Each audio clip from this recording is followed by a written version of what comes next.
Nice improvement from last week on Dynamite tonight. Much better show than we got last Wednesday. Bryan Danielson and Sammy Guevara, they tore the house down in the closing moments of their main event tonight. Best 2 out of 3 falls, giving us a taste of what we can expect in the Fatal 4-Way coming up at Full Gear. Saraya. Mentioned last week that Saraya was going to go face-to-face with Dr. Britt Baker, DMD. We got a face-to-face in the ring tonight with Tony Schiavone, and it seemed pretty clear where this was headed. But it was just a matter of hearing her say the words. And Saraya came out tonight in Boston. She stood in the ring, and she toyed with people at first. She said, I know everybody wants to know what my status is. Am I cleared? Can I wrestle? Am I going to get back in the ring? And she said, unfortunately, for Britt Baker. And then she went on to make her announcement that she is, in fact, medically cleared. And so Saraya challenged Britt Baker to a match at Full Gear on November 19th, and it is official. For the first time in 5 years, Saraya is going to step back into the ring, and she is going to go one-on-one with Britt Baker, and that really is a very big addition to the women's division. When she came to AEW, when she appeared at Grand Slam for the first time, and then she talked about making an impact in the women's division, the real way for her to make an impact was to get in the ring and to be able to feud with somebody like Britt Baker, who has been positioned as the biggest female star in AEW really since the beginning of the promotion. For her to be able to get in the ring with people like Britt Baker and Toni Storm and Thunder Rosa and Jamie Hayter, that is where she can make a real impact on this division. She made an impact tonight. Tonight was actually a rather historic night, because it's not very often that we get the women in AEW in the ring for a long, uninterrupted promo like we had tonight. What we saw out of Saraya tonight in the ring on the microphone was a far cry from what we got from her in that first promo that she cut on Dynamite after she made her debut. You're talking about night and day. It was nerves, call it rust, whatever you want to call it that first time. She did not have a good night. Tonight was just the opposite. And she and Britt Baker both, I thought, had an excellent promo segment in the ring. We got more strong promos as well on this show, not just from the ladies, but from MJF and from Jon Moxley. MJF was not live in the building. He sent in a taped promo from a podcast studio show he was on and did his usual excellent job. Jon Moxley was there live. He was in the ring with William Regal. And I am more convinced now than I was even previously that we are going to get a William Regal turn on Jon Moxley. And William Regal is going to help MJF win the AEW World Championship. There was something that happened. There was something that was very specific. And it was shot in a very particular way during that segment that I will talk about when I get into that a little bit later on. Samoa Joe turns on Wardlow. He had enough of Wardlow's big mouth. Wardlow made one comment tonight that set Joe off and sent him over the edge. We'll talk about what that is, and we'll talk about why the one aspect of this, the one part of this that I don't like. And then we had another video as well teasing the return of the Elite. They were not on the show, but we got another video, and it seems pretty clear what direction that they are heading in for Full Gear. So with all that being said, this is your AEW Dynamite review for Wednesday, November 9th, 2022. I am the Solomonster. Please do subscribe to the channel if you are not already a subscriber. Super chats are open. I will be reading all of your messages a little bit later on. I also want to give a very quick shout out to one of our new channel members, Jaxo23, one of our Sound Off superstars. Jaxo, it's good to see you, brother. And we had a watch-along. I may as well mention this now. We had a watch-along earlier today here on the channel. It was commemorating the 25-year anniversary of the Montreal Screwjob. 25 years ago today, Bret Hart and Shawn Michaels had their final match. And we have the watch-alongs here on the channel. It's open for everybody. Of course, the live chat, members only. We picked up a bunch of new members today. Jaxo now joins along with them. But if you missed it, it is up on the channel with the time code and everything. If you want to start from the exact point that we did the watch along, it's all up there and talking about what happened that fateful day. So again, that is up on the channel for those of you who may have missed it a little bit earlier. But hit the like button as well if you would do so. The goal tonight is 500. And so if we can get at least 500 likes during this live stream, we will do Be the Booker a little bit later on. So smash that like button. When I say smash it, I mean just take one of those hammers where if you go to like the circus, or you go, in the summertime or whatever, you go to these places, they have the Fun House and the Wonder Wheel and all that stuff.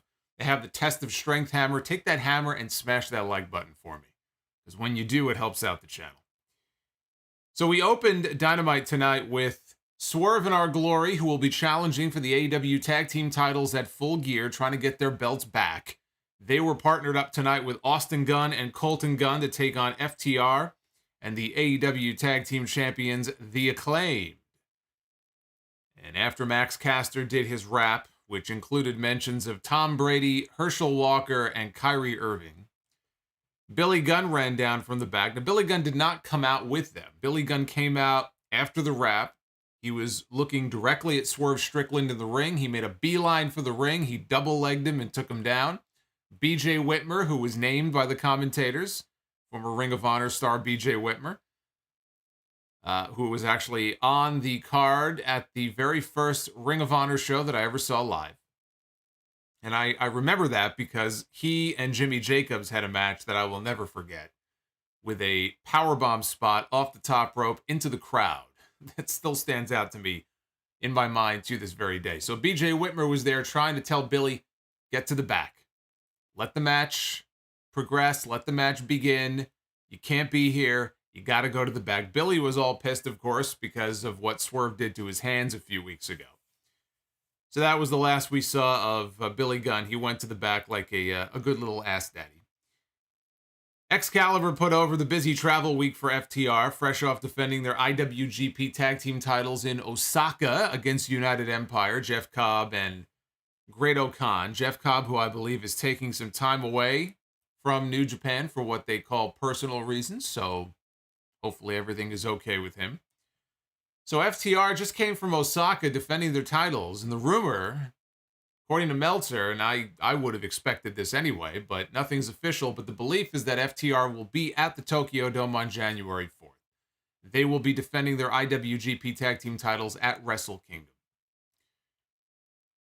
So we had W. Morrissey was at ringside in the corner of the heels, and he helped the heels take control during the first commercial break. Dax Harwood landed a back suplex on Austin Gunn. Colton, though, prevented a tag from happening. Eventually, Dax made a tag to Anthony Bowens, who hit a version of a rocker dropper for a near fall. The Guns recovered. They landed a big rig on Bowens. Caster and Wheeler, though, broke up the pinfall at the very last moment. Everybody got in the ring. It was almost like a tornado tag match that kind of broke down here for a little bit. Lee and Swerve, they pulled together to take out Bowens. Swerve hit a tornado dive out to the floor to wipe everybody out. Harwood superplexed Austin Gunn from the middle rope to the floor, and he took everybody down, wiped up everybody out on the floor. Dax threw Austin into the ring and applied a sharpshooter, and a very good sharpshooter. I will give him style points. Very appropriate here on the 25th anniversary of the Montreal Screwjob, which ended with a sharpshooter. That Dax would use a sharpshooter in this match. I'm sure that was not an accident. But Colton broke it up. Bowens and Caster landed a slam and the mic drop elbow from Caster. FTR hit the big rig on Austin Gunn, and Caster covered Colton for the win. Good opener. We already know it's going to be the Acclaimed defending their titles against Lee and Swerve at Full Gear, and I would think any week now they'll probably make it official that it will be FTR taking on Gun Club. But this is a good opener. So then Excalibur, the first really great segment of the night, Excalibur threw it to a pre-taped segment, which was an interview that MJF was in studio for with Barstool's Pardon My Take podcast, which he called the #1 sports podcast in the world. And they had MJF on as their special guest. So the host asked MJF in clearly a very posed question so they could set up the segment here. He asked MJF, how he felt about being attacked by the Firm. We have not seen MJF since he was laid out by the Firm a few weeks ago. He and Jon Moxley both got laid out by Stokely's crew a few weeks ago.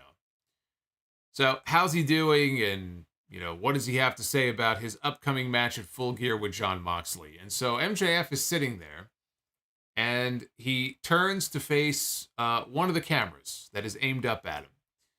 And so he looked into the camera, and he proceeded to cut one hell of a promo on why this match with Jon Moxley is so special to him.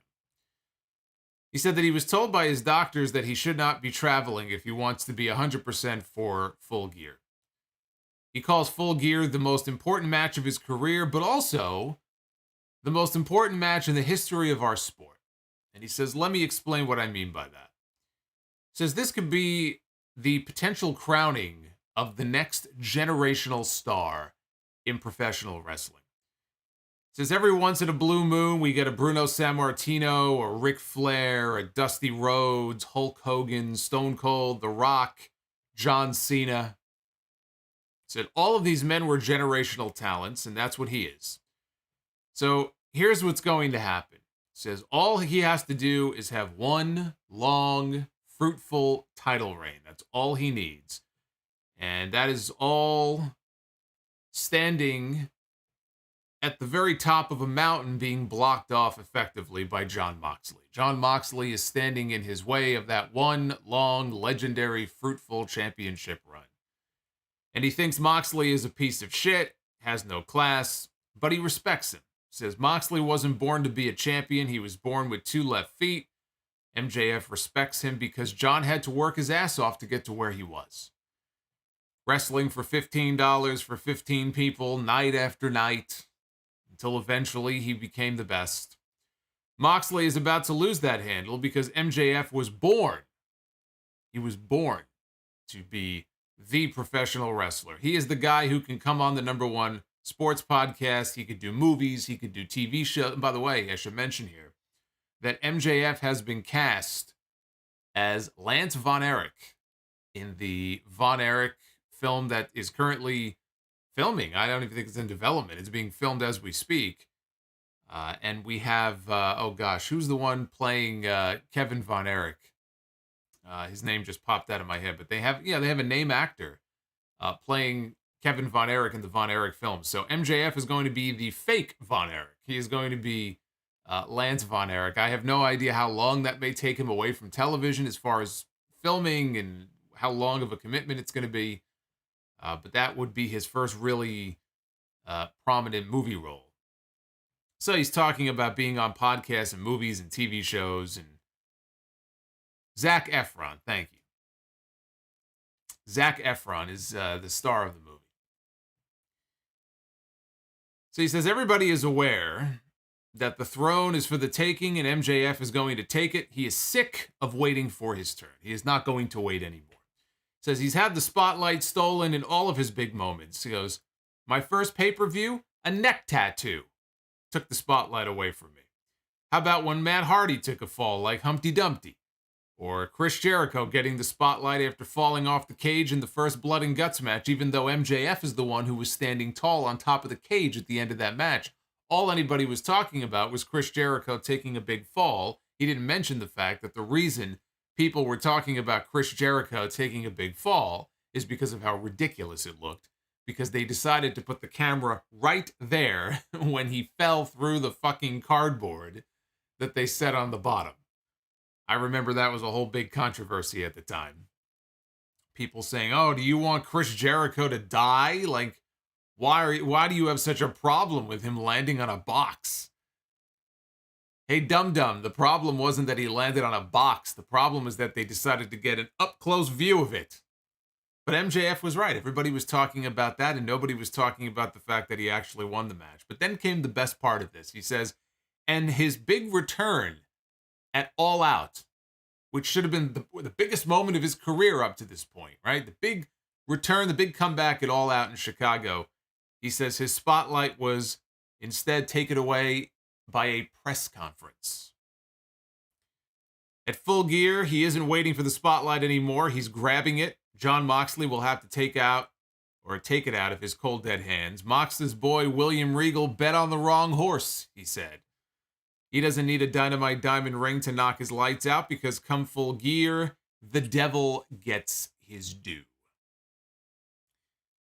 This was the usual great promo, excellent stuff from MJF. This was also a great way to build up, I think, why this match at Full Gear is so important to him, other than the fact that he could win his first world championship and be the #1 guy in the company. That should be reason enough.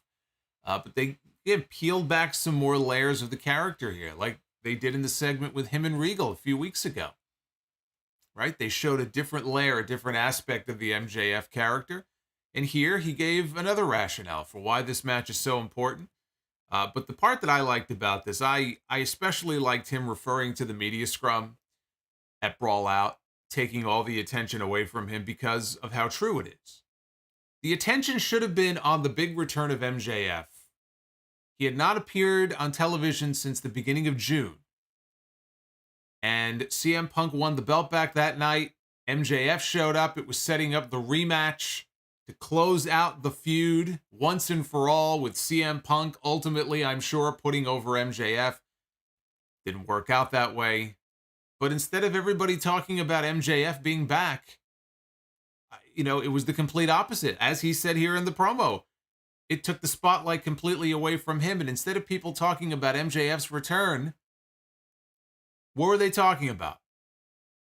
They were talking about Colt Cabana, Mindy's Muffins, and Larry the Dog, when they should have been talking about MJF. So I like that. I like the fact that he weaved that into the promo. You can believe that he really was miffed by all of that. So this was great stuff.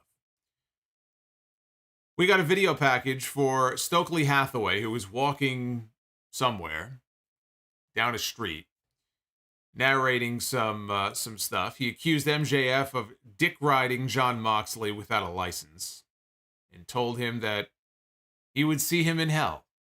Basically very upset that MJF used him and used his firm and then threw them away like garbage. I still think the firm attacking MJF is going to end up being part of an overall plan or a ruse, but I could be wrong. And, watching this here and listening to some of the things the commentators said tonight, there is a logical reason why it may not be a swerve, and why the firm and MJF are no longer together and the firm would have attacked him. Because at his core, if you think about the MJF character, right? He uses people. He uses what he has to. Whatever the resource is, he'll suck it dry and then he'll move on, right? It's like an alien invasion where they invade, right? They absorb whatever the resource is that they need, and then they move on to the next. And that's effectively the kind of person that MJF is. So you can believe that his old friend, Stokely, right? He decided, I'm going to use this guy to help me win the poker chip in the ladder match at All Out, which is what they did. They literally climbed the ladder, pulled down the poker chip, and allowed him to take possession of the chip, which enabled him to cash in on a championship match. He got what he wanted, and then he discarded them because he didn't want to be friends with them. He didn't need them. He doesn't want to associate with them. He got what he wanted out of them. That is the sort of thing that you would expect MJF to do. But I'm still not convinced that they're not all in on it together. But we had a first round matchup next in the AEW World Title Eliminator Tournament. The winner of this tournament will go on to challenge the champion, whether it's Jon Moxley or whether it's MJF, on the December 14th episode of Dynamite. That's The Winter Is Coming from Texas. Here, first round match, we had All Ego Ethan Page with Stokely Hathaway taking on Eddie Kingston with Ortiz in his corner. Kingston and Ortiz have been racking up wins on Dark and Dark Elevation now for a while, several weeks, which is another reason why I certainly did not expect Eddie Kingston to get the win here. But the winner of this faces either Bandito or Roosh, whoever wins that match on Rampage this Friday. During the match, we got some news. Tony Schiavone mentioned that there's going to be some announcements coming up next week about a couple of different places AEW is going to be. I believe he said out west, but the bigger news is that there is going to be an announcement about AEW running the United Kingdom in 2023 for the very first time. He didn't say when. He didn't say where. Tony Khan has spoken openly about wanting to run a show at Craven Cottage, which is a smaller outdoor stadium. I think it fits about 20 or 25,000 people.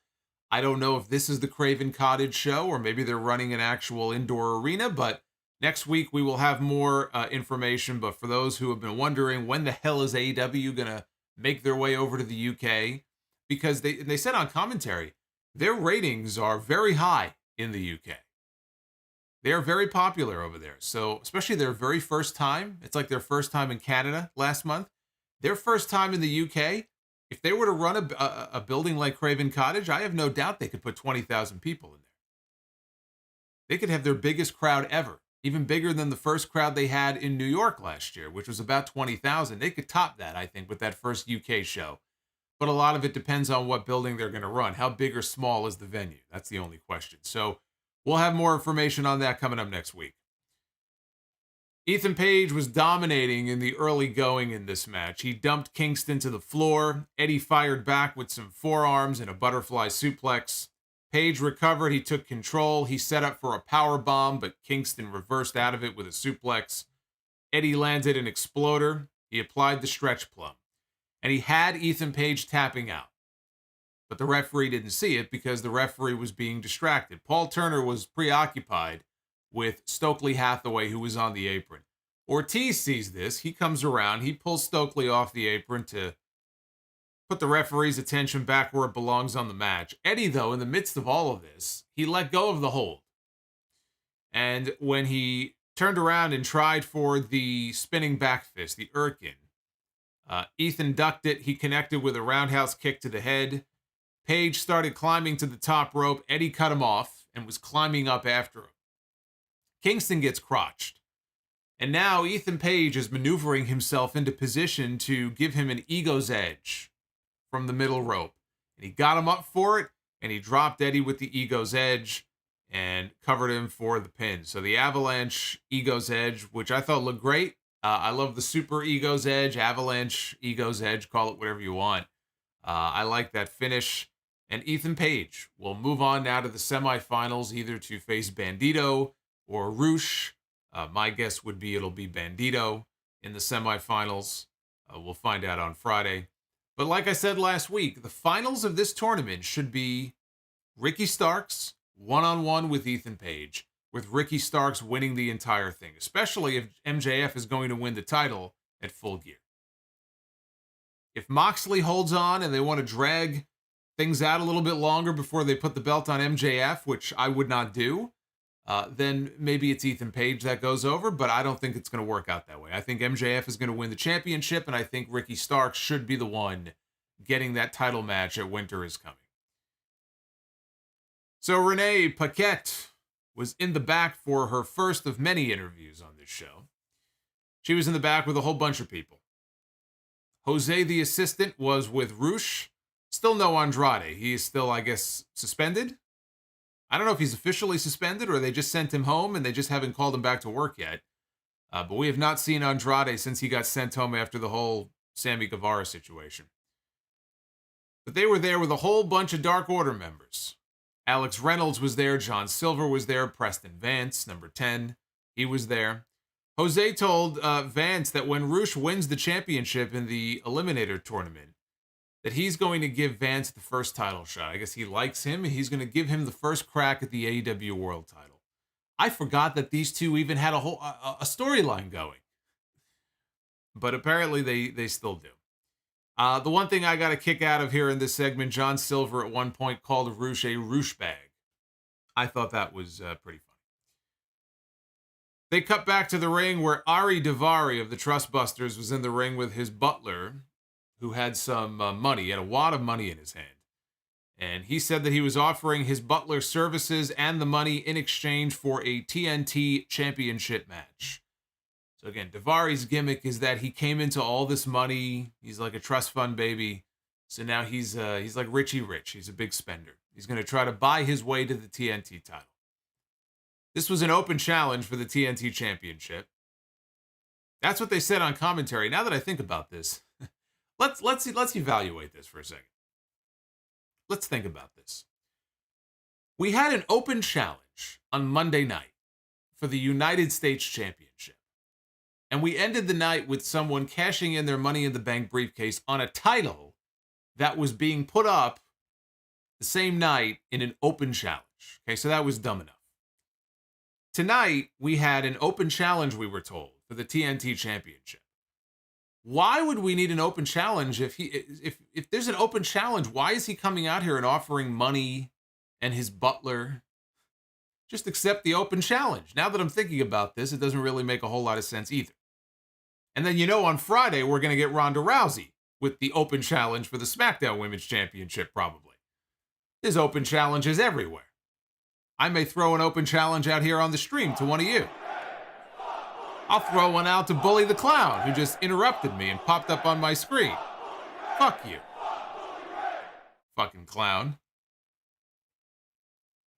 I see Bully the Clown, I assume it has to be Steven Ciampa. Sure enough, it is Steven Ciampa. Hey, Steven, thank you. It has been a while. This is a happy belated 15th to the best man in the biz. That's very kind of you. Thank you for the 15-year anniversary wishes. I appreciate that.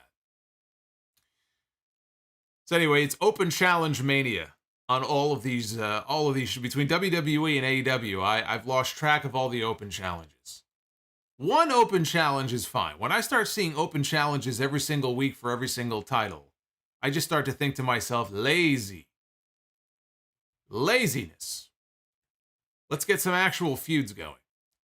So Wardlow made his entrance with Samoa Joe behind him, the Ring of Honor television champion. And I know this is surprising, but Wardlow really wasn't all that interested in old Jeeves or his money. So he kicked the butler in the gut, he threw him out of the ring, then he took Daivari down with a headbutt, he picked him up, and he clotheslined him back down. Open challenge to take over the podcast. I see it all in the chat now. Lazy booking. So he picked up Daivari, he delivered one power bomb, then he gave him a second power bomb, then he gave him a third power bomb, gave him a fourth power. I feel like the Count from Sesame Street. Let's count how many power bombs. A 1 power bomb, a 2 power bomb, a 3 power bomb, a 4 power bomb, 4 power bombs. And he pinned this man to retain the TNT title. So after the match, Wardlow took the mic and he called Powerbomb Hobbs, Powerhouse Hobbs. I'm still racking up power bombs here. Powerhouse Hobbs, he calls him out. Hobbs makes his entrance, and he is standing on the ramp. Wardlow thanked him for coming out like a man this time, and he said, "You're never going to get this TNT title." And he says, not only you're never going to get this TNT title, he says, eventually, I'm going to take every title in this company. And when he said that, Samoa Joe is standing in the ring behind Wardlow. Now, anytime, I don't care if it's your friend, if it's your tag team partner, if it's your brother, if it's your mother, if it's your father, if you're standing in the ring and you've got your back turned like this and there's somebody standing behind you, chances are they're going to turn on you. So you need to have eyes in the back of your head. Wardlow's still kind of a rookie to all this. He doesn't really understand that.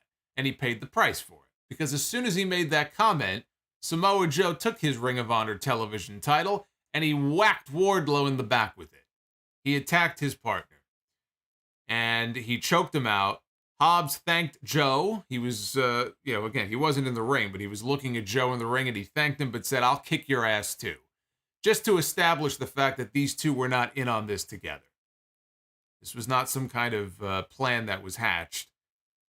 It did come across, though, like a heel turn, even though the crowd cheered for Joe. They chanted Joe's name. When he raised his arms in the air, they cheered for him. You would never know if it was a heel turn. Felt that way. Crowd didn't treat it that way. I was not hot on the idea of adding Joe to the match at Full Gear. I talked about this last week when they first planted the seed for this, that there could be a split coming with Joe and Wardlow.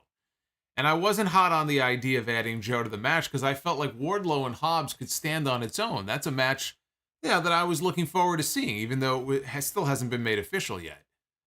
Wardlow and Hobbs one-on-one was the way to go. After what they did here, I don't see how they can add Joe to this. Joe just attacked this guy and left him lay. You have a pay-per-view coming up in less than 2 weeks. So how do you not add Samoa Joe to this match? Now, it's possible they could do Wardlow and Hobbs, winner coming out of that match, then defends against Joe, save Joe and Wardlow maybe for Final Battle. They want to spice up Final Battle a little bit. Ring of Honor pay-per-view coming up on December 10th. Put Wardlow on the show, and instead of the TNT title, maybe he challenges Joe for the Ring of Honor TV title. There's always a way that they could separate the matches out. This just felt to me like, after this, how do you not do a triple threat match? But again, the seed for this was planted on Rampage last week when Wardlow bumped him. They were in the ring together, and he didn't mean to, but he bumped Joe to look at Hobbs, who was out on the stage, and Joe had a look on his face like he wasn't very happy about that. So that right there last week, you could see that this was coming. I didn't know that it was going to happen this quickly on the very next show. I mean, this was kind of this is what you call rapid fire story development because, oh, we have a pay-per-view coming up in less than 2 weeks. We better move this story along really quick here. They didn't exactly take their time with this storyline. But I will never be upset about them wanting to, feature Joe in a more prominent position because I feel like he hasn't been. I know he's the Ring of Honor television champion, but let's be honest, who gives a shit? Who cares? He's the Ring of Honor television champion. What the fuck does that even mean? Who cares about the Ring of Honor television title? Samoa Joe should be in a prominent position on the show. That was not prominent enough. So I like that aspect of it, if this means they're going to do more with him. But I'll tell you the one thing about this I did not like.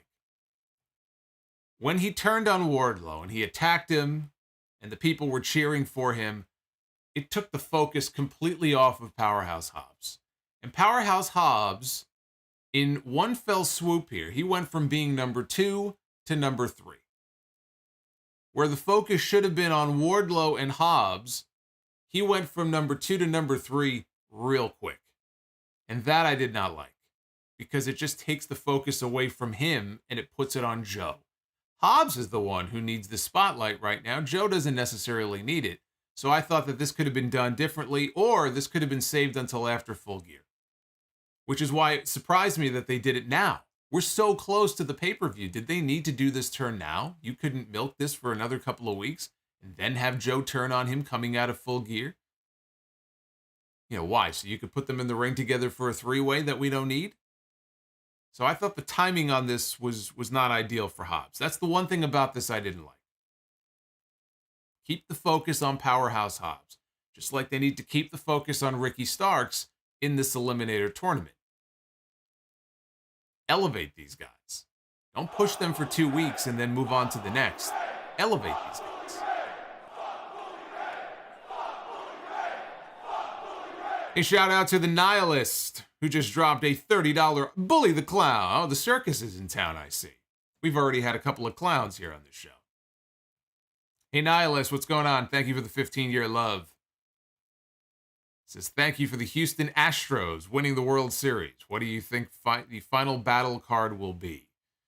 Well, I just floated the possibility of doing Wardlow and Joe on that show. I think that's definitely a possible match. Jericho defending the Ring of Honor World title. I would love to say, look, my Nigel McGuinness idea I love, but again, I have no idea what Nigel's status is. And I also think it's too soon to go into Jericho and Daniel Garcia, so I'm not even sure who Jericho's opponent is going to be. We have to see how the 4-way goes, I guess, at Full Gear. Is Jericho even going to be the Ring of Honor World Champion come Final Battle? Probably, but we just don't know. As far as the rest of the Final Battle card, FTR defending their tag titles against maybe the Gates of Agony, I don't know. I really haven't been paying too much attention to all the ROH stuff, to be honest with you. Tony Schiavone was in the ring to introduce Britt Baker and Saraya for their face-to-face in one of the best segments of the entire show. And within 60 seconds of them talking, Tony vanished. Never to be seen again for the rest of this segment. I did not see him slip out of the ring. I don't know if he teleported out of the ring back to the announce booth, but he He did the introductions and he disappeared. And it's just one of those things. Why even bother? Why even have him in the ring? Just send Britt Baker. Just have Justin Roberts send Britt Baker down, or as Ric Flair called him the other day, Jason Roberts. Just have Jason Roberts send Britt Baker down to the ring, and then Saraya. You know, I have to say something funny about that. Ric Flair, just out of nowhere the other night, posted a tweet bashing JBL, calling him a bully, and, you know, what a terrible person he is, or was, or whatever, which is hilarious coming from Ric fucking Flair. But he referred to Justin Roberts in the tweet as Jason Roberts, and which is a fine name, by the way. And people jumped all over him for it. But the reality is, and I don't think most people understand this, Justin Roberts, early at the beginning of his WWE run, was called Jason Roberts.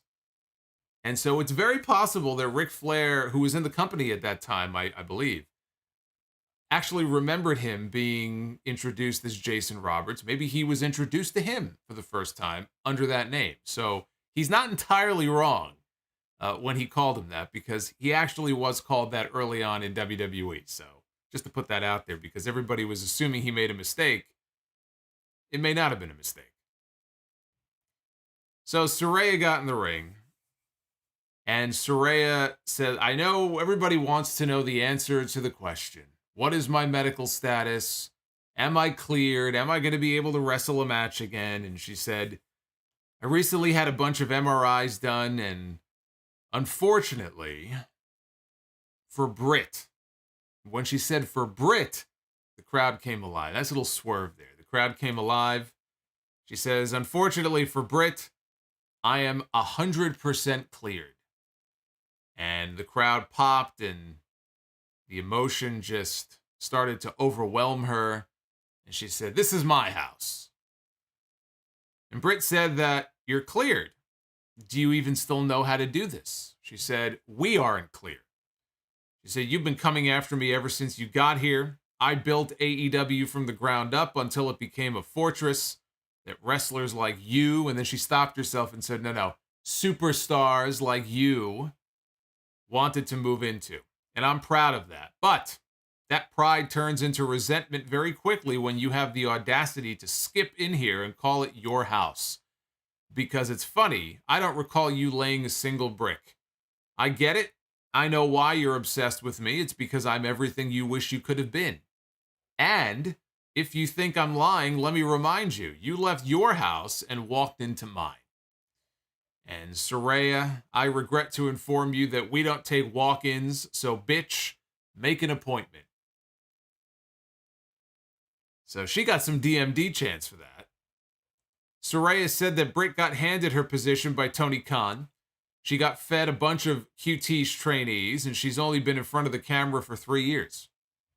She said Britt has no idea what it takes to be a superstar or even a star. She said that she's traveled up and down the UK for free because she loves this business. She got hit by a car and wrestled the same day because she loves this business. She was starting revolutions before they were a trend and before wrestling was a twinkle in her eye. She's done Madison Square Garden, she's done the O2, and she's done the Tokyo Dome. Now she's in front of an ungrateful bitch. So we had Io Skye call Asuka a bitch on Monday. We had Britt call Saraya a bitch tonight, and Saraya came back and called her a bitch. I'm telling you, there's something about that B word. You throw that B word out there, it's like chum in the water. Those are fighting words. She said that she's been publicly humiliated in front of millions of people. She's battled her drug addiction publicly. She's given her career and her neck for this business. You don't have a clue what it takes to make it. But here you go, Britt. Here's another opportunity being handed to you on a silver platter. This is going to be my comeback story. And this is going to be the biggest match of your career. It's going to be me versus you at Full Gear. And Britt came at her. Saraya avoided it. She delivered a kick. And then she hit her with her Rampage move. It wasn't even Friday, and she hit her with the Rampage.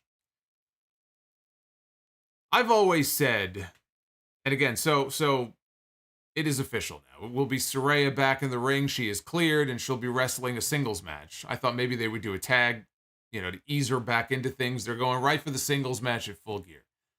And I have said from the moment that she was released, or she wasn't even released, WWE let her contract expire.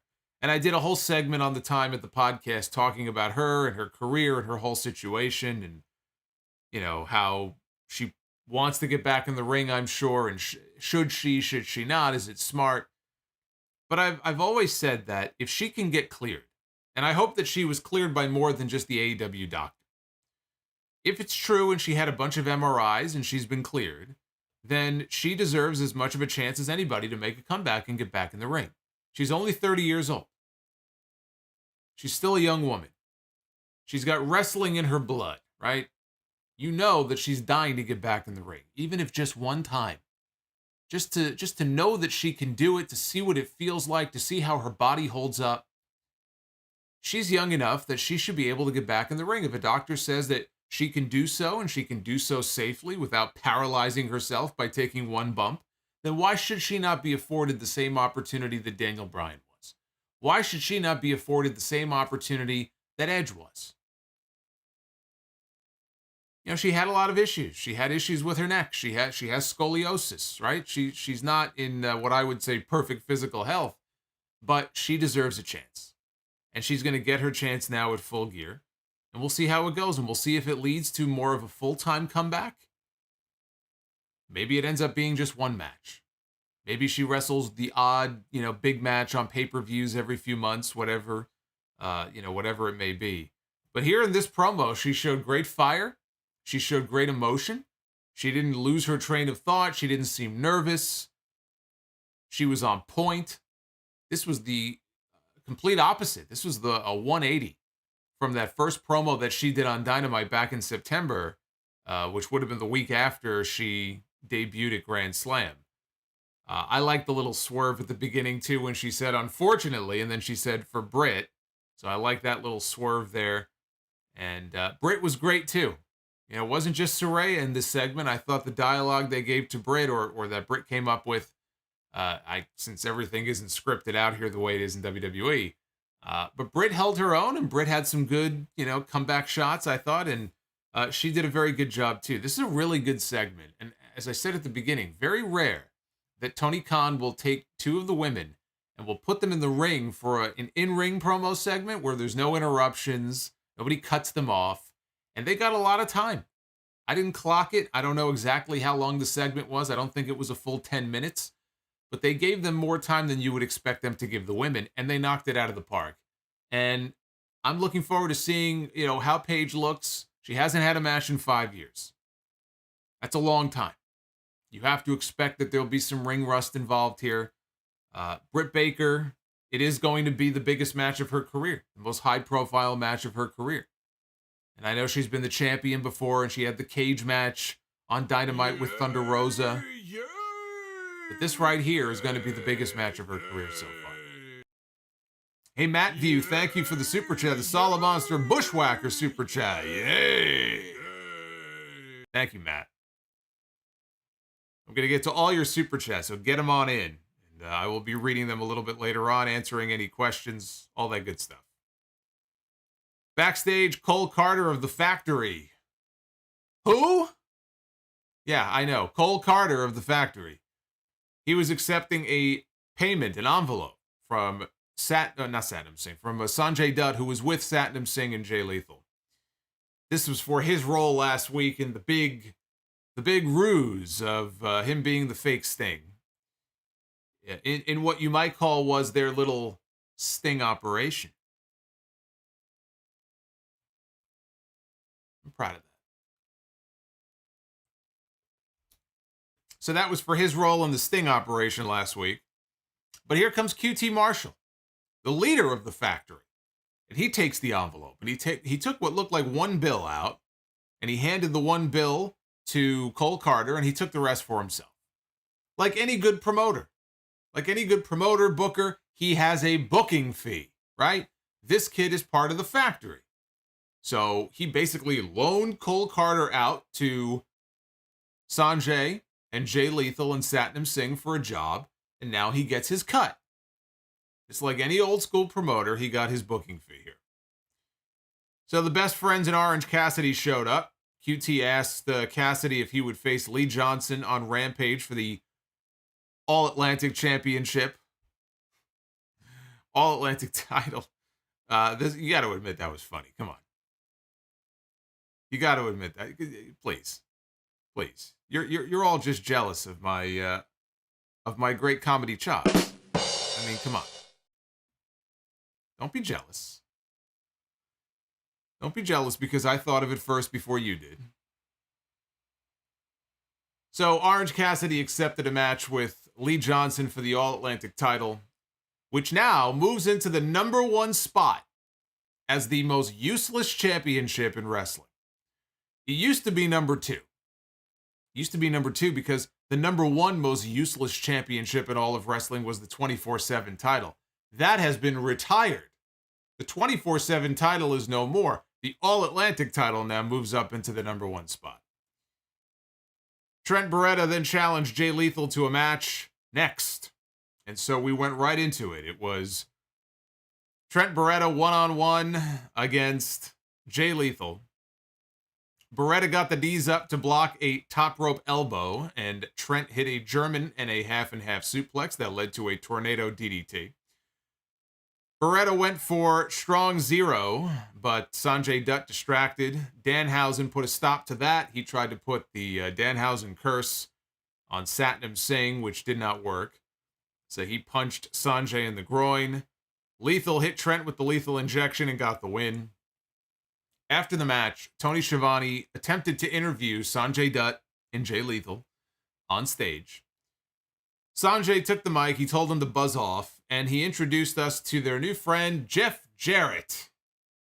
And I will say the one good thing about Jeff Jarrett back on TV is that we get to hear My World. I even said this when I reviewed the Flair final match. It's a damn good song. I actually missed hearing that song. So now we get to hear the theme song when he comes out. That's the one good thing about this. Jarrett said that when a friend calls, he answers, and they started plotting this and putting a plan together. Jarrett put over Jay Lethal as a Grand Slam champion in Ring of Honor. He says that he signed Jay to his very first contract back in the TNA days, his first wrestling contract. He said Sanjay Dutt has an IQ of 181, and then he put over Satnam Singh. He told the cameraman, start from his feet and work your way up to the top. Show how big this man is. And the camera scans Sanjay or Satnam Singh from his feet to his head. And he says Satnam was the only NBA player in history born and bred in India. And he also told the cameraman, after he told the cameraman to show how big Satnam Singh was, he took a shot at Braun Strowman by saying that this ain't no make-believe monster who wears red skinny jeans and is produced by the Banana Nose Circus. So he got a shot in at Braun Strowman. And ordinarily, I would say, do we need more WWE references and WWE shots? We had MJF earlier in the show making reference to Hulk Hogan and John Cena and Stone Cold and The Rock. And we have other WWE references. Can we just move beyond that? It's like, fatigued already. But I will allow this. After the events of this week, I'll allow it. I enjoyed that. Braun Strowman is definitely a clown. We had Bully the Clown pop up on screen twice. Maybe I should have a Braun Strowman clown. Hey, if Steve is listening or watching this, Steve Mello, the very talented Steve Mello, we might need to work on a Braun Strowman clown super chat. So maybe you can make the magic happen and put something together there. So he said that Darby Allin is somebody who he put in a body bag, and he is going to put Sting in a body bag as well, and it doesn't matter if it's Dynamite next week or if it's Full Gear. There was a stagehand who I guess was winding him down off camera, counting him down, and he said, winds me up or whatever. Nobody winds me up, right? He did this twice, and he pissed Jarrett off so much he chased him, made like he was going to hit him in the head with a guitar. The stagehand ran for his life. He ended up running into the crowd, so Jarrett didn't get him. He got away. And that was the end of the segment. Later on in the show, Excalibur made the announcement. It is official. At Full Gear, it will be Sting and Darby Allin taking on Jeff Jarrett and Jay Lethal. So this is going to be the second time now this year that Jeff Jarrett and Jay Lethal are a team. They were unsuccessful against Ric Flair and Andrade back in July. And I suspect that they will probably be unsuccessful at Full Gear as well. I don't have any issue with that. If they want to do a tag team match, I'm okay with that. I think that's fine. My issue is just don't overuse Jarrett. Don't take Jarrett and put him on, the show so frequently that he's taking time away from other people who really should be on the show and aren't because you feel the need to put Jeff Jarrett on the fucking show. Jarrett can be very helpful, I think, to them behind the scenes. And if they want to do this as a special attraction at Full Gear, I think that's fine. But after that, I really don't have any desire to see Jeff Jarrett on TV, but every now and again. Renee was backstage with Jungle Boy, who said that Luchasaurus and Christian Cage don't decide when it's over between them. He said last week he left Luchasaurus in a pile of wood. Said that he has a check. I was going to say something, but I won't. So he said that he has a challenge for Full Gear for the both of them, but he wants to do it face-to-face on Rampage in Boston this Friday. Jon Moxley was out to the ring next with William Regal. They came out of the crowd and came to the ring. This was going to be Moxley's response to the Jeff Jarrett, the MJF promo that we had earlier in the night.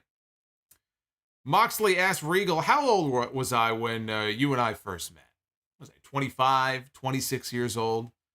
He said, I was still young, all full of piss and vinegar.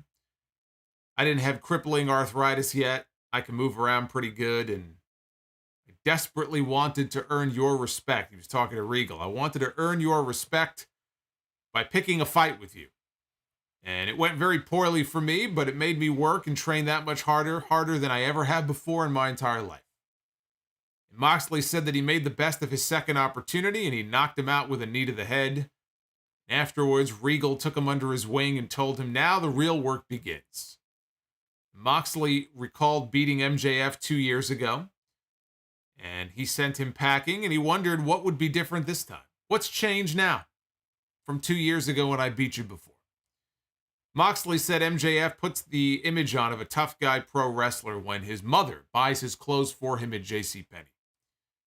Yes, but does he share a bank account with his mother is what I need to know, because apparently that's a very bad thing. We need the details. Does he share a checking account with his mother? That's what we need to know. Says MJF calls himself a pillar when he doesn't even know what it feels like to have any weight on his back. MJF also calls himself the devil. And as he said this, he walked over to William Regal and he stared Regal in the eyes. He stared him right in the face. And he laughed at the very idea of MJF calling himself that. And then he turned to the camera and he said, dude, I have seen the devil. I have met the devil. I have looked into his eyes. I have met some very bad people and have seen them do some very bad things. He goes, dude, you are not that. He goes, you are not that at all. He said he wants to know what MJF is made of in his guts. And at Full Gear, he's going to find out. Everything MJF has done up to this point, that's been the easy part. And I just thought, when this segment was over, I just thought, ooh, this was good. This was good. I am as convinced as ever that Regal is going to help MJF win the AEW World title at Full Gear. I already was pretty convinced of it before. But after this segment here, I'm even more convinced of it now. And not only is he not going to win with the Dynamite Diamond Ring, because MJF said, I promise you, I make a promise. Not that he's broken promises before, but he made a promise. I am not going to win the AEW World Championship by using my Dynamite Diamond Ring. And I believe that he is telling the truth. He is not going to win by using the Dynamite Diamond Ring. I believe he is going to win by using brass knucks that are passed to him by William Regal, or at least using brass knucks as kind of a nod to Regal, because Regal is known for using the brass knucks. And that is how he is going to beat, or try to beat, Jon Moxley at Full Gear. It cannot be a coincidence that Jon Moxley looked William Regal dead in the eyes during this promo. He looked him right in the face when he was talking about the part about looking into the devil's eyes, knowing some really bad people who have done some really bad things. You talk about how you're the devil. I've looked into the eyes of the devil. Seconds after he looked into William Regal's eyes. And then when he looked into the camera to cut the rest of his promo and was talking about the very bad people that he's met and the very bad things that they've done, the camera shot kept Regal in the background, right behind Moxley, staring at Moxley. That was not an accident. That was a very tight, very specific, very well-intended shot. I thought it was great camera work and some great foreshadowing in this segment. And so I like that aspect of it. And again, go back and watch it again. You'll see what I'm talking about here. I think all of that was done intentionally. I don't think any of this was an accident. I don't think any of this was, me reading too much into it. I think there's a reason why things played out in this segment the way they did. And I thought this was great stuff. Great stuff from both of them, MJF and Moxley tonight. So we got another video package for the Elite. Still waiting on Kenny Omega and the Young Bucks to actually show up in the flesh. They may not until Full Gear. If it were me, I wouldn't even put them on TV. I would drop little teases. Maybe I would even make the match official, whatever match they're going to be in. But I would actually hold off until Full Gear. I would make people pay. You want to see the return of the Elite? For the people who like the Elite, the people who don't like the Elite are not going to buy the pay-per-view anyway. But the people who want to see the Elite back, use that as a hook and a selling point for Full Gear. That they're going to be back on the pay-per-view. But in this video package here, we got more highlights of their career and the beginning of AEW. I mean, they had footage in this thing of, them from Japan and like all over the place, not just AEW footage. And then the imagery, I won't even say logo. It wasn't the Full Gear logo, but Full Gear, it's the gears of the clock ticking and everything. We got a lot of that imagery from Full Gear with the clocks and the gears, clearly letting you know without coming right out and saying it that these three men are going to have a match at Full Gear. And the match they're going to have, it's going to be for the trios titles. There's not a doubt in my mind. It's going to be the Elite, it's going to be Death Triangle, and that's going to be our trios titles match at Full Gear. They just haven't come right out and said it yet, but that's what the match is going to be. We had Jamie Hayter. One-on-one, always a favorite. Always a favorite here in the chat every week. Jamie Hayter.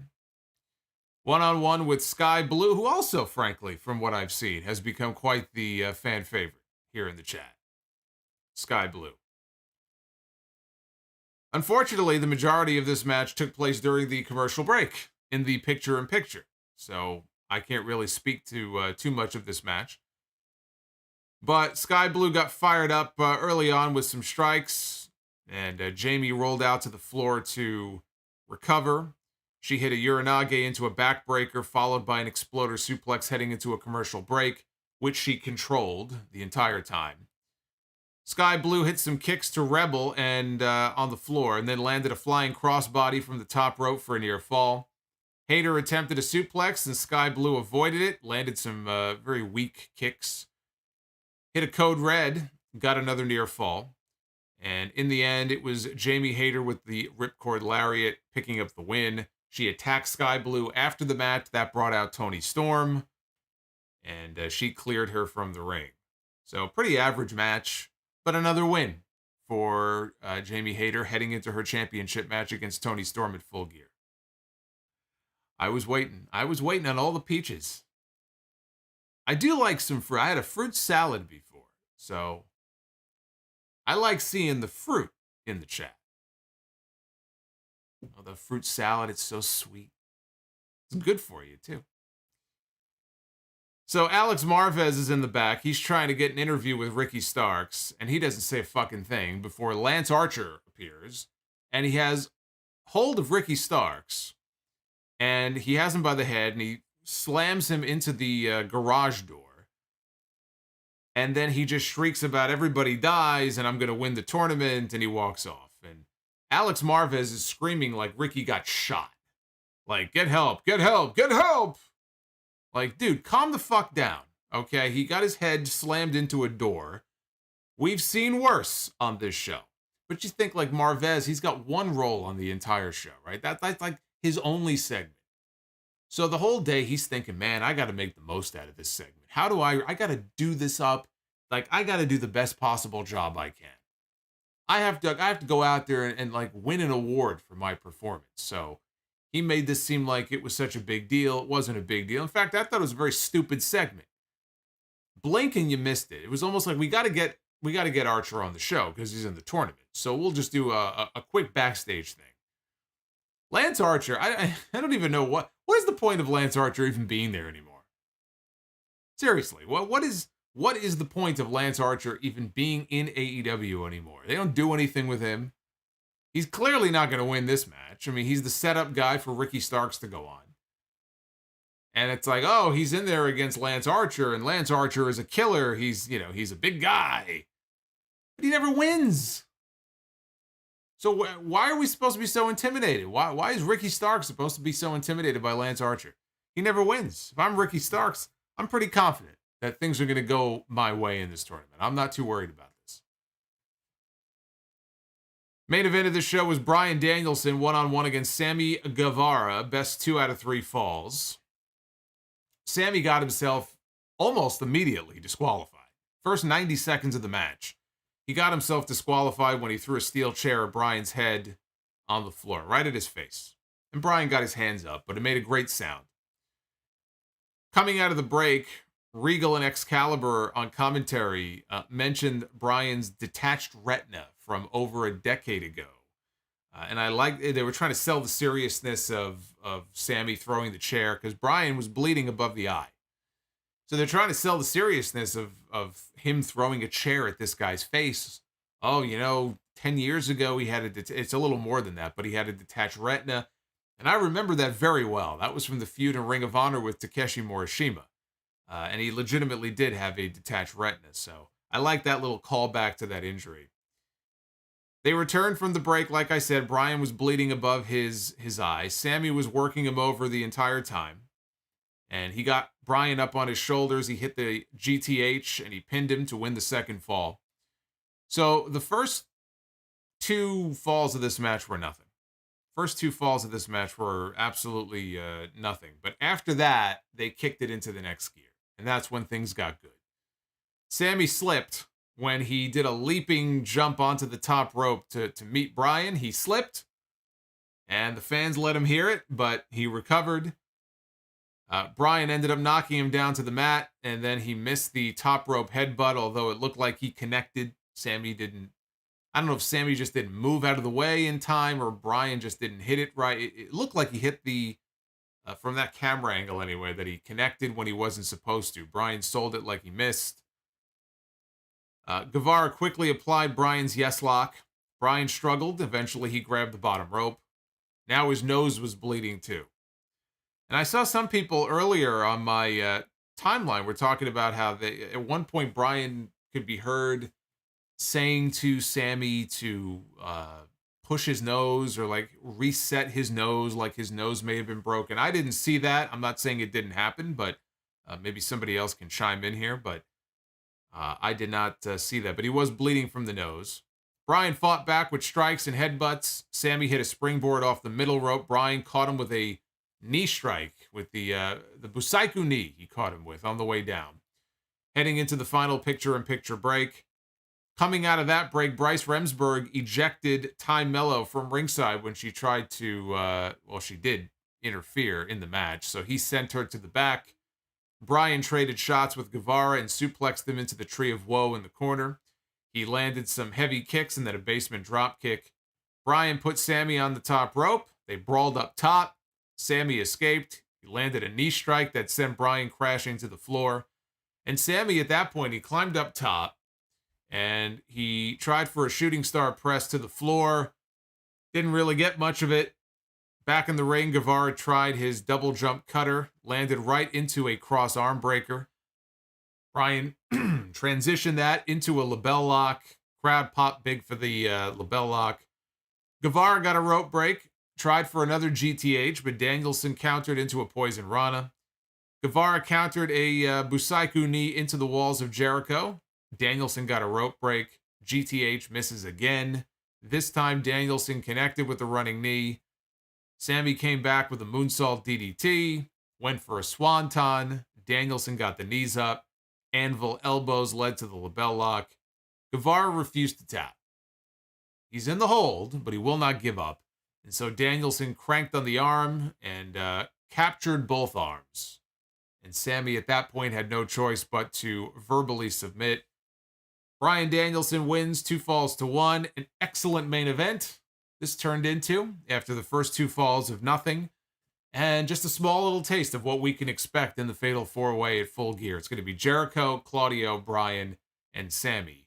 I am still surprised, though, given the story that they were going with Sammy and not Daniel Garcia. I still find that very weird. But after his showing tonight, should be a pretty great match at the pay-per-view. And that ended what I thought was a much better Dynamite than the one we got last week, which included one of the worst television segments of the entire year. Jade was on the show tonight, but it was in a backstage segment to set up her doing something on Friday, and then they made the announcement for Full Gear. Jade will defend the TBS title against Nyla Rose. But yes, we had a much better show tonight than last week. Let's see if the people concur in the poll. So far, they do. 58% thumbs up, 22% thumbs in the middle, and 19% of you have given this show a thumbs down. So we are closing in on 1,000 votes. If you have not already voted, please do so. At Solomonster on Twitter is the place to go for that. As I prepare to dive on into your super chats. That is what we are going to do now. We are going to read what you guys thought about the show tonight. Favorite part of the show here. Let's find out what you guys are talking about. I thank you always for the support. This channel would not be here without you, so keep sending them on in. Lakers Pats, we'll begin with him. Lakers Pat says, Road Dogg, the excellence of execution and not Brett. Yeah, Road Dogg. I'll talk about Road Dogg on Sunday. Josiah Ball with the $5 super chat. What's up? Did you notice any QR codes? I have seen some. And what is your favorite Bret Hart attire? Mine has got to be his all-black attire. Did I notice any QR codes? When? For what? No, I didn't notice any. Just general QR codes? No, I did not. My favorite Bret Hart attire is the attire he was wearing in '94.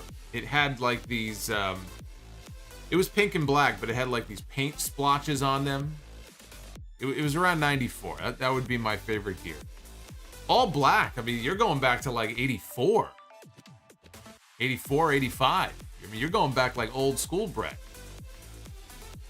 Daniel Carlista with the $20 super chat. Hey, Daniel, thank you.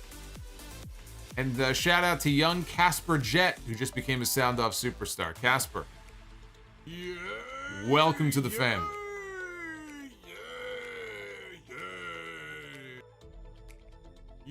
Hey, Darth Panic, thank you. Hey, Darth, I saw your comment earlier. I saw your super thanks on the watch-along video. Thank you for that.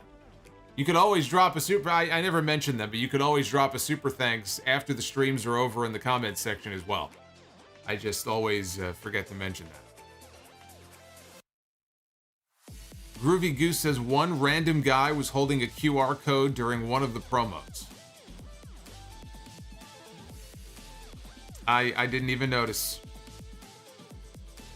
Daniel says, let's play a scenario. You are the head booker of AEW.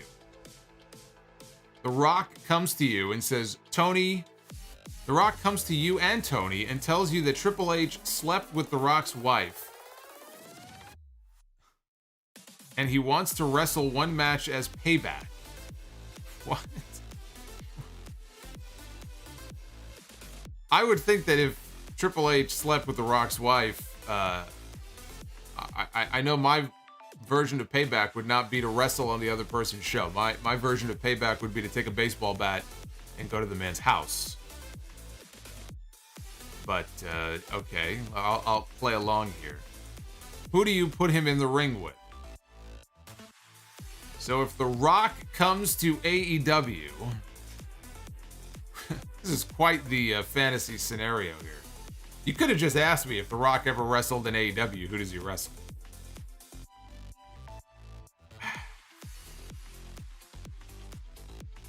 The Rock in AEW. I am tempted to say MJF. I just think the promos would be incredible. I think The Rock and MJF, I mean, that has to be the way to go. That's what I would do.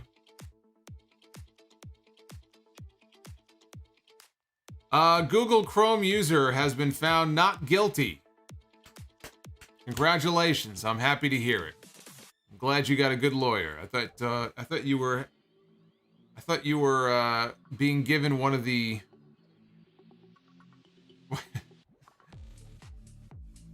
I thought you were getting one of those lawyers they assigned to you because you couldn't afford a real one.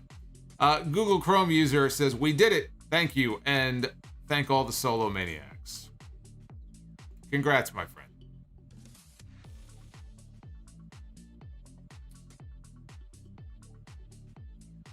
LaShawn C.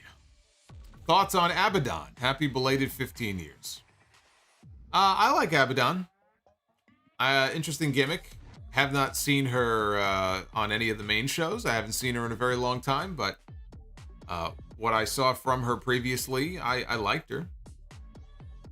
I need to see more of her in the ring to judge whether or not she should be featured more prominently on the shows, but it's been a long time since I've seen an Abaddon match. Public Defenders. That's what I meant. Public Defenders. We love Public Defenders. I kid all the Public Defenders. But Public Defenders have a lot of cases, is my point. They have a lot on their plate. If I'm on trial for my life, I need my lawyer to focus on me. Me and me only. So I'm gonna pay for the best lawyer money can buy.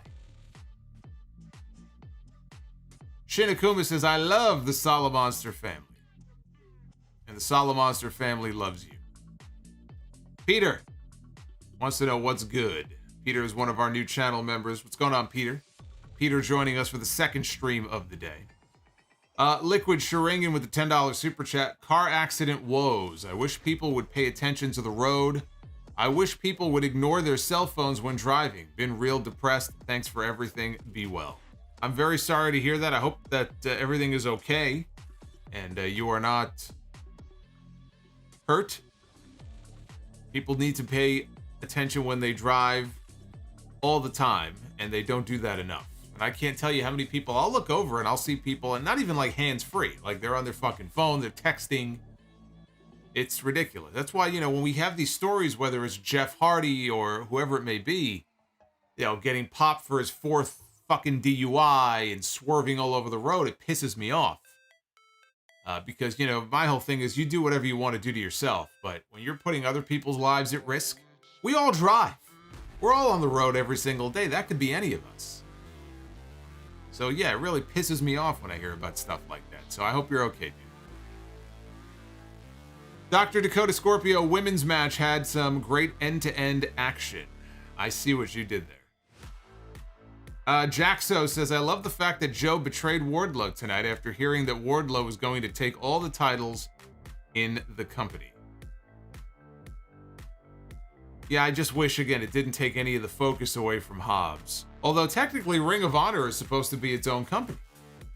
He wasn't talking about Ring of Honor titles.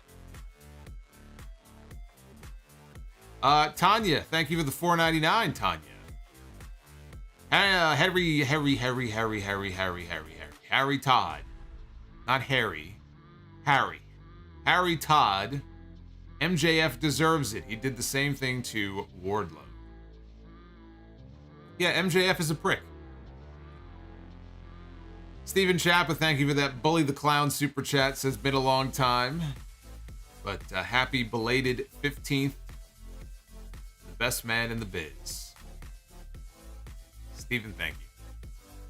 Joseph Brooks, I remember you saying on one of these super chats that it's hard to figure out who's the greatest face in WWE because of how many great ones there have been. Could you say the same for WCW as well? Yeah, I mean, Flair was always the better heel than a face, but when he was a face, Flair was a great face. Sting, I thought, was a great face. Goldberg, you know, he didn't do much, but I mean, he was more over than any babyface in the history of that company. I mean, at his hottest, at his peak, there had never been a babyface as molten hot as Bill Goldberg was in 1998 in WCW.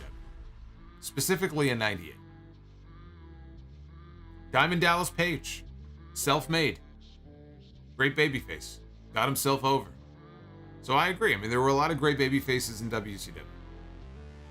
Bob the Builder, I'm surprised that Yuta and Garcia will not be on the pay-per-view. I am. They were doing an angle with Yuta and Danielson, and that, I don't know if it's dropped or not, but that was pretty strange, I thought. And yeah, Garcia surprises me that they would go with Sammy and not him in that spot.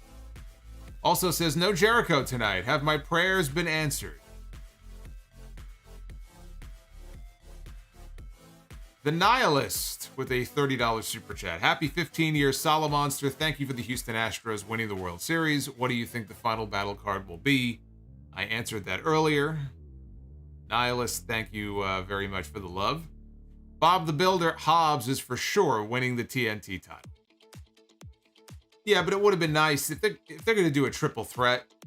You know, if they're going to do like Joe takes out Wardlow and Hobbs, you know, kind of steals the pin, or Hobbs pins Joe and not Wardlow. To me, that would be a cop-out. If he's going to win the title, he should beat Wardlow straight up. Even if he cheats or whatever. But he needs to be the one to beat the champion to win the title. And now my fear is that they may do a title change, but it may be one of these situations where they're going to protect Wardlow when what they really should be doing is building up Powerhouse Hobbs. Josiah, thank you for the $2. Tripod, as a Jason, I can't tell you how many times I've been called Justin. It drives me nuts. I've never been called Justin. I have been called... I had one person once who thought my name was spelled Jay, which is what my mother actually wanted to name me. She wanted to name me Jason with a Y in the middle. And she said she thought better of it because she didn't want to make things difficult for me where, you know, my name is considered weird, it's not spelled the right way, and she didn't want to put me through that, so she didn't do it. But I was also told that if I was born a girl, my name would have been Jennifer. So either way, it would have been J. JS would have been, the initials would have been the same. Deep delicious chicken with flavor. I'm going to quote NFL Hall of Famer Shannon Sharp. This is some bull jive. How they booked Ricky Starks and Powerhouse Hobbs tonight. Fallout says Road Dogg is a bigger clown than Bully Ray. I don't know about bigger, but he's certainly in the same circus. Matt View with the $15. Congrats on 15 years in the game. To the best in the biz. Thank you, sir. Here's the 15 more and 15 more after that. 15 more and then 15 more after that. Wow. How old will I be at that point? Very old. Very old. I don't know if I'll still be streaming on Wednesdays at that point.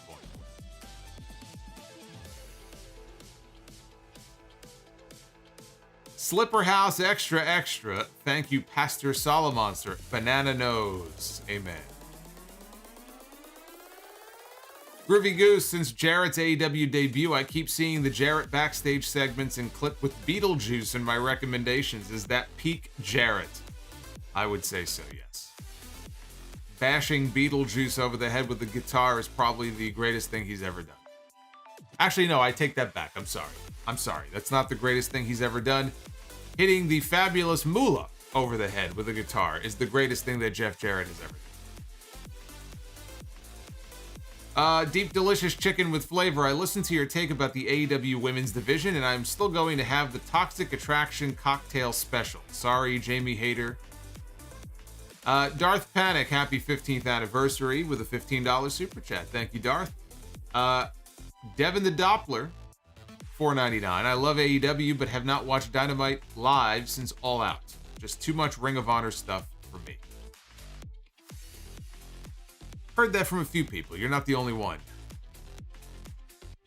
Skywalker, buy or sell on a watch-along, Kane against Imposter Kane of Vengeance 2006, or Undertaker against Undertaker at SummerSlam 1994. Neither of those are watch-along worthy. So we're actually doing another watch-along next Thursday. It's going to be the first Elimination Chamber from Survivor Series, since it's the 20-year anniversary.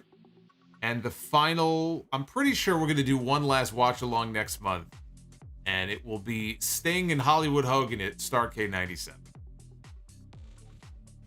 It's going to be 25 years since that match as well. So that's the current plan as far as the final two watch-alongs of the year. Anti-M Bishop 07, go Astros, and get them likes up for Be the Booker. Happy 15th to the Icon Solomonster. Retro KOH, who are you most looking forward to MJF feuding with as the AEW champion? Well, again, the first match I'd like to see would be him and Ricky Starks and the promos with them heading into Winter is Coming. And then looking beyond that, we still haven't gotten a feud with MJF and Bryan Danielson. That's something I would like to see. I'd like to see Danielson featured a little bit more prominently. I feel like he's taken a huge backseat recently. Darby Allin has to be another one because they had that great fucking match at Full Gear last year. At some point, they have to come back around to him and Darby. Maybe not right away. Maybe that's something that you put off a little bit longer. But no, I mean, Starks, Darby, Danielson, those are three names right there that I would love to see him in the ring with. Wardlow would make sense to come back to that at some point, but you're not going to do that for a while. We've got Dr. Dakota Scorpio. Google Chrome found BetterHelp, and it paid off. BetterHelp, very effective. Josiah Ball, it's the attire he wore in the watch-along. Yeah, but that wasn't all black. I mean, there was some other color in it, wasn't there?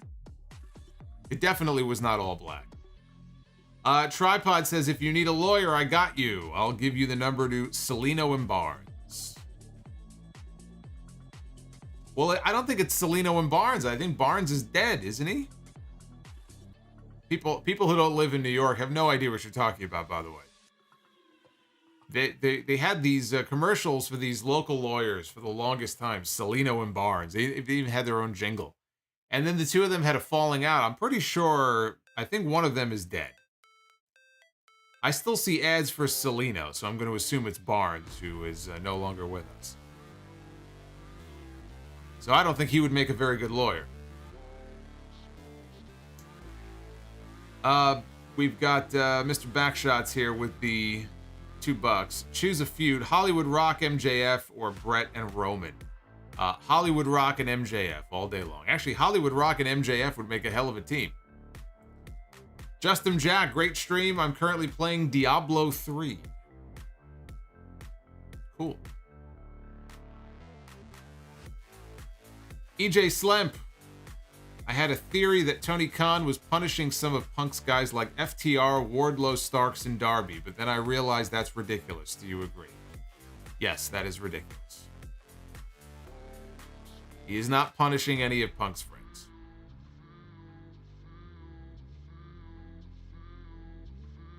Although he did put Punk's arch nemesis on television against Chris Jericho last week. That did come across like a nice little fuck you to CM Punk, so. Doesn't mean that Tony Khan can't be Petty Khan. But no, I don't think he's going after Punk's friends. I don't think that's what's going on. I don't think so. Thank you for the super chats. I appreciate the love. I appreciate the support. Again, you guys help keep this channel going. So always good to hang out with you.